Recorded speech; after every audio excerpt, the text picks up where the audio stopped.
இயேசு கிறிஸ்துவை உங்களுடைய சொந்த இரட்சகராய் ஏற்றுக்கொள்ளுங்கள். உங்க இயேசு கிறிஸ்துவை உங்கள் சொந்த இரட்சகராய் ஏற்றுக்கொள்ளுங்கள். உங்க இருதயத்தில் நீங்கள் சொல்ல வேண்டியது ஒன்று, நீங்கள் தேவனுடைய குமாரன் இயேசு என்பதை விசுவாசிக்க வேண்டும். உங்களுடைய வாயினாலே அறிக்கை செய்ய வேண்டும்.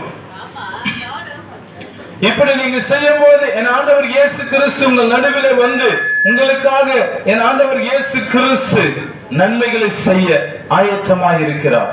பிரியமான சகோதர சகோதரிகளே, ஒருவேளை இந்த ஐநாவரம் பகுதியில் வசிக்கிற நீங்கள் இயேசுவை பத்தி எங்களுக்கு தெரியாது, இயேசு யாருன்னு எங்களுக்கு யாருமே சொல்லி கொடுக்கலன்னு நீங்க சொல்லலாம். ஆனா நாங்க இன்னைக்கு உங்ககிட்ட இயேசுவை பத்தி சொல்ல போகிறோம். இயேசுவை பத்தி சொல்லிக் கொண்டு இருக்கிறோம். அந்த இயேசு கிறிஸ்து ஒருவரே உலகத்தின் பாவத்தை சுமந்து தீர்த்த தேவாட்டுக்குட்டி. இயேசு கிறிஸ்து ஒருவரே இந்த உலகத்தின் ஒளியா இருக்கிற இரட்சகர். இயேசு கிறிஸ்து ஒருவரே ஒரு மனிதனை பிரகாசிக்க செய்ய முடியும். இயேசு கிறிஸ்து ஒருவரே ஒரு மனிதனை